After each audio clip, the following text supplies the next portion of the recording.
అమరావతిలో మాజీ ప్రధాని వాజ్పేయి శత జయంతి వేడుకలు ఘనంగా జరగబోతున్నాయి. అందులో భాగంగా అటల్ స్మృతి వనంలో భారీ విగ్రహాన్ని ఏర్పాటు చేయబోతున్నారు. దీనికోసం వెంకటపాలెం వద్ద 2.5 ఎకరాల భూమిని ప్రభుత్వం కేటాయించింది. వారం రోజుల్లో యుద్ధ ప్రాతిపదికన చదును ప్రక్రియ విగ్రహం ఏర్పాటు పూర్తి చేస్తారు. ఈ నెల 25న వాజ్పేయి జయంతి సందర్భంగా కేంద్ర వ్యవసాయ శాఖ మంత్రి శివరాజ్ సింగ్ చౌహాన్, సీఎం చంద్రబాబు, ఉప ముఖ్యమంత్రి పవన్ కళ్యాణ్, కేంద్ర మంత్రులు, రాష్ట్ర మంత్రులు, కూటమి నేతలు విగ్రహావిష్కరణకు హాజరు కాబోతున్నారు. విగ్రహావిష్కరణ అనంతరం భారీ బహిరంగ సభ ఏర్పాటు చేశారు. ఈ కార్యక్రమం కోసం కనీవిని ఎరుగని రీతిలో కట్టుదిట్టమైన భద్రతా ఏర్పాట్లు పూర్తి చేశారు. అమరావతిలోని మాజీ ప్రధాని అటల్ బిహారీ వాజ్పేయి విగ్రహ ఆవిష్కరణకు అన్ని ఏర్పాట్లు పూర్తి అవడం జరిగింది. ఏదైతే వెంకటేపాలెం దగ్గర దాదాపు 2.5 ఎకరాల్లోని వాజ్పేయికి సంబంధించిన స్మృతివనాన్ని ఏర్పాటు చేయబోతున్నారు. స్మృతివనం కంటే ముందుగానే అదే ప్రాంతంలోని విగ్రహం కోసం పూర్తి స్థాయిలో ఆవిష్కరణ కోసం అన్ని ఏర్పాట్లు చేయడం జరిగింది. వాజ్పేయికి సంబంధించి ఈ నెల 25వ తారీఖున ఆయన జయంతి సందర్భంగా ఈ కార్యక్రమానికి శ్రీకారం చుట్టారు. ప్రస్తుతం ఆ విగ్రహం ప్రదేశం వద్ద మీకు ఎలా పరిస్థితులు ఉన్నాయో కూడా చూపించే ప్రయత్నం చేస్తాను. బేస్మెంట్ లెవెల్ మొత్తం పూర్తి చేసుకుని విగ్రహం కూడా ఈ ప్రదేశానికి రావడం జరిగింది. అందుకు సంబంధించి విగ్రహానికి సంబంధించిన ఫిక్సింగ్ వర్క్ ప్రస్తుతం కొనసాగుతున్న పరిస్థితి కనబడుతుంది. అది ఒకసారి విజువల్స్లో చూసుకోవచ్చు. మొత్తం 12 అడుగులతోని వాజ్పేయి కాంస్య విగ్రహాన్ని అమరావతిలో ఏర్పాటు చేయబోతున్నారు. అమరావతి రాజధాని ప్రాంతంలోని ఒక రాజకీయ ప్రముఖులకు సంబంధించిన తొలి విగ్రహం అటల్ బిహారీ వాజ్పేయి అని చెప్పుకోవచ్చు. ఆ విగ్రహం కోసం ఇప్పటికే ఏర్పాటు చేసేందుకు రాష్ట్ర ప్రభుత్వం పూర్తిగా సిఆర్డీకి అనుమతులు ఇచ్చింది. సిఆర్డీఏ ఇక్కడ వెంకటేపాలెం N4E4 జంక్షన్ వద్ద వెంకటేపాలెం దగ్గర మొత్తం 2.5 ఎకరాల్లో వాజ్పేయికి సంబంధించిన స్మృతి వనాన్ని ఏర్పాటు చేయడం జరిగింది. స్మృతి వనంలోని వాజ్పేయి విగ్రహాన్ని ఏర్పాటు చేయబోతున్నట్లుగా తెలుస్తుంది. దానికి సంబంధించి ఇప్పటికే ఏర్పాట్లన్నీ పూర్తయ్యాయి. వారం రోజుల్లోనే పూర్తిగా ఈ ప్రాంతం, నేను నించున్న ఈ ప్రాంతం మీద ఏదైతే ఉందో ఈ ప్రాంతం మొత్తం భారీ ఎత్తున చెట్లు అట్లటే పొదలతో ఉన్న నేపథ్యంలోని వారం క్రితమే సిఆర్డీ అధికారులు వాజ్పేయి స్మృతి వనాన్ని దీన్ని స్థలాన్ని కేటాయించిన నేపథ్యంలో యుద్ధ ప్రాతిపదికన ఇక్కడ పనులన్నీ చేయడం జరిగింది. ఇక్కడ చెట్లు తొలగించడం, దాంతోపాటు పూర్తి స్థాయిలో చదును కార్యక్రమం చేసి మొత్తం ఈ ప్రదేశాన్ని కూడా అనువైన ప్రదేశంగా ఏర్పాటు చేసిన పరిస్థితి మనకి స్పష్టంగా కనపడుతుంది. ఈ నేపథ్యంలో వాజ్పేయికి సంబంధించిన విగ్రహ ఆవిష్కరణకు కేంద్ర మంత్రి శివరాజ్ చౌహాన్తో పాటు మరోపక్క కేంద్ర మంత్రులకు ఏదైతే ఉన్నారో శ్రీనివాస్ వర్మ, దాంతోపాటు పెమ్మసాని, ఇంకా రాష్ట్ర ముఖ్యమంత్రి చంద్రబాబు నాయుడు, డిప్యూటీ సీఎం, దాంతోపాటు మంత్రులు, కూటమి నేతలందరూ కూడా ఈ కార్యక్రమానికి హాజరవబోతున్నట్లుగా తెలుస్తుంది. వాళ్ళందరూ కూడా రాబోతున్నారు. అయితే ఈ విగ్రహ ఆవిష్కరణ చేసిన వెంటనే భారీ సభను కూడా ఈ ప్రదేశంలో ఏర్పాటు చేయడం జరిగింది. వాజ్పేయికి సంబంధించి శత జయంతి వేడుకలను భారతీయ జనతా పార్టీ నిర్వహిస్తుంది.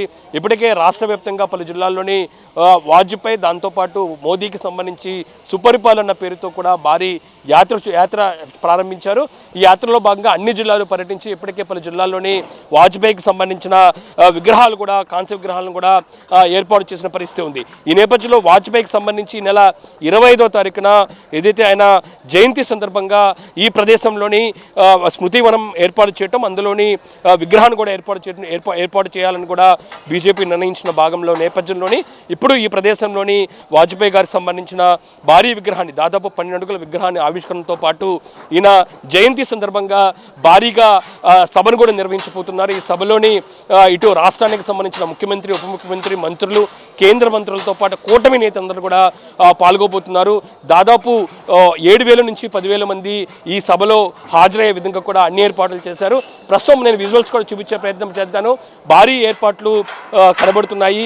ఎందుకంటే కూటమి ప్రభుత్వం ఆంధ్రప్రదేశ్ రాష్ట్రంలో వచ్చిన తర్వాత భారతీయ జనతా పార్టీకి సంబంధించి కూడా అతిపెద్ద ప్రోగ్రాం కూడా చెప్పుకోవచ్చు. దానికి సంబంధించి అధికారులందరూ కూడా పూర్తి స్థాయిలో సమన్వయంతో అన్ని ఏర్పాట్లు చేయడం జరిగింది. ప్రస్తుతం విజువల్స్లో నేను చూపించే ప్రయత్నం చేస్తాను.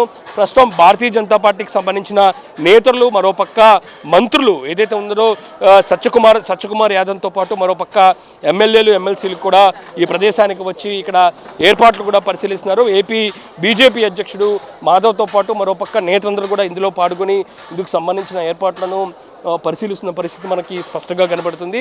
ఇక్కడ ఏర్పాట్లను నేరుగా వాళ్ళు పరిశీలిస్తున్నారు. ఎందుకంటే భారతీయ జనతా పార్టీకి సంబంధించి ఆంధ్రప్రదేశ్ రాష్ట్రంలోని కూటమిలో భాగస్వామిగా ఉంటాం. మరోపక్క ఏదైతే ఉందో వాజ్పేయికి సంబంధించి ఏదైతే విగ్రహం అనేది చూసినట్టయితే ఆయన అటల్ బిహారీ వాజ్పేయి గతంలో ఎన్డీఏ సంబంధించి కూడా అప్పట్లోనే ప్రధానిగా చేయటం, దాంతోపాటు కాంగ్రెస్ ప్రభుత్వం ఎన్నాల్లో చేసిన అరాచకాలకు సంబంధించి పూర్తిగా ఫుల్ స్టాప్ పెట్టి ఇటు కేంద్రంలో కూడా ఆయన ప్రధానమంత్రిగా ఎన్నో సంస్కరణలు తీసుకొచ్చారు.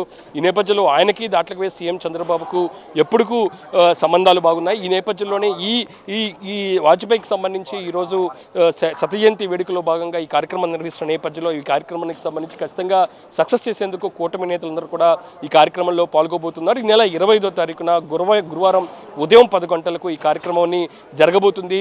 తొలుతగా వాజ్పేయికి సంబంధించిన 12 అడుగుల కాంస్య విగ్రహాన్ని కేంద్ర వ్యవసాయ శాఖ మంత్రిగా ఉన్న శివరాజ్ చౌహాన్ ప్రారంభిస్తారు. దాంతోపాటు ఉప ముఖ్యమంత్రి కూడా పాల్గొబోతారు. తర్వాత ఇదే ప్రదేశంలోని ఇందుకు సంబంధించిన కార్యక్రమాన్ని దాంతోపాటు భారీ సభను కూడా నిర్వహించబోతున్నారు. మొత్తం ఏర్పాట్లన్నీ కూడా ముగిసిన పరిస్థితి కనపడుతుంది. మంత్రులు, దాంతోపాటు బీజేపీ అగ్రనేతలు, మరోపక్క తెలుగుదేశం పార్టీకి సంబంధించిన ఎమ్మెల్యేలందరూ కూడా ప్రస్తుతం ఇక్కడ ఏర్పాట్లను కూడా పరీక్షించిన నేపథ్యంలో ప్రోగ్రామ్ ఎలా జరగబోతుంది, ప్రోగ్రామ్కి సంబంధించి షెడ్యూల్ ఎలా ఉండబోతుంది, ఎవరెవరో పాల్గొబోతారు, మనతో పాటు భారతీయ జనతా పార్టీకి సంబంధించిన సీనియర్ నేత దిలీప్ గారు ఉన్నారు. ఎలా జరగబోతుంది సార్ ప్రోగ్రామ్? రేపు మార్నింగ్ అటల్ బిహారీ వాజ్పేయి సంబంధించి జయంతి సందర్భంగా ఎలాంటి కార్యక్రమాలు ఉండబోతున్నాయి? రేపు 20వ శిలా విగ్రహం శిలాన్యాసనం జరుగుతుంది ఇక్కడ. రేపు చంద్రబాబు నాయుడు గారు అట్లానే శివరాజ్ సింగ్ చౌహాన్ గారు కూడా రేపు సభకి ముఖ్య అతిథులుగా వస్తున్నారు. అట్లానే ఇక్కడ 25 నుంచి 30,000 మంది జనాభా ఇవాళ రేపు వస్తానికి అన్ని అరేంజ్మెంట్లు జరుగుతున్నాయి. పెద్ద ఎత్తున అన్ని జిల్లాల్లో వాళ్ళు కూడా పాల్గొంటున్నారు.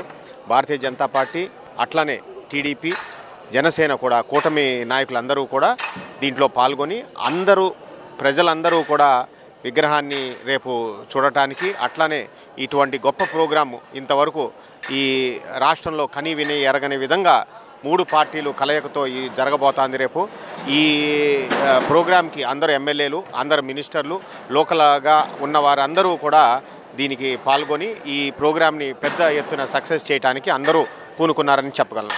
అయితే ఫస్ట్ అమరావతిలోని తొలి విగ్రహం అటల్ బిహారీ వాజ్పేయి విగ్రహం. స్మృతివనం కూడా త్వరితగతిన ఎప్పుడు పూర్తవుతుంది? దానికి సంబంధించి ఇక్కడ ఎలాంటి ఏర్పాట్లు? స్మృతివనం 2.5 ఎకరాలు E4N4 జంక్షన్లో, దాంట్లో ఈ 12 అడుగుల విగ్రహం, అలానే చుట్టూ కూడా దాని డిజైను ఆర్కిటెక్చర్ కాలేజ్ నుంచి కూడా దాన్ని డిజైన్ చేయడం జరిగింది. దాని డిజైన్ కూడా దాదాపు ఈ 3 నెలల్లో కంప్లీట్ చేసి ప్రజలకు అందించే విధంగా దాన్ని డిపార్ట్మెంటే కానీ, గవర్నమెంటే కానీ, లేకపోతే అన్ని పార్టీలు కూడా దాన్ని రెగ్యులర్గా సమీక్షించి దాన్ని కంప్లీట్ చేసే విధంగా ప్రజలందరూ కూడా చూస్తున్నారని నేను చెప్పడం జరుగుతుంది. Thank you sir, thank you. ఖచ్చితంగా అమరావతిలోని జరగబోతున్న అతి ముఖ్యమైన ప్రోగ్రాం అని చెప్పవచ్చు. కూటమి ప్రభుత్వం వచ్చిన తర్వాత అటల్ బిహారీ వాజ్పేయి సీఎం చంద్రబాబుకు సాన్నిధ్యం చాలా ఉంది. గతంలో అటల్ బిహారీ ప్రధానిగా ఉన్నప్పుడు ఆయన పనిచేశారు సీఎంగా. ఇప్పుడు మోడీ హయాంలో కూడా ఆయన సీఎంగా కూటమి తరపున ఇక్కడ ప్రాతినిధ్యం వహిస్తున్న నేపథ్యంలోని కూటమి పార్టీలకు సంబంధించిన నేతలు కూడా ఇందులో పాల్గొంటున్న నేపథ్యంలో అన్ని ఏర్పాట్లు చేయడం జరిగింది. మొత్తం 12 అడుగుల అటల్ బిహారీ వాజ్పేయి కాంస్య విగ్రహాన్ని కేంద్ర వ్యవసాయ శాఖ మంత్రి శివరాజ్ సింగ్ చౌహాన్ ఆవిష్కరిస్తారు. సీఎం చంద్రబాబు, డిప్యూటీ సీఎం, దాంతోపాటు కూటమి నేతలు కూడా ఇందుకు పాల్గొబోతున్నారు. అన్ని ఏర్పాట్లు కూడా పూర్తయిన పరిస్థితి ఇక్కడ స్పష్టంగా కనబడుతుంది. కెమెరా పర్సన్ రంగతో గాలిబ్ షా, C24 అమరావతి.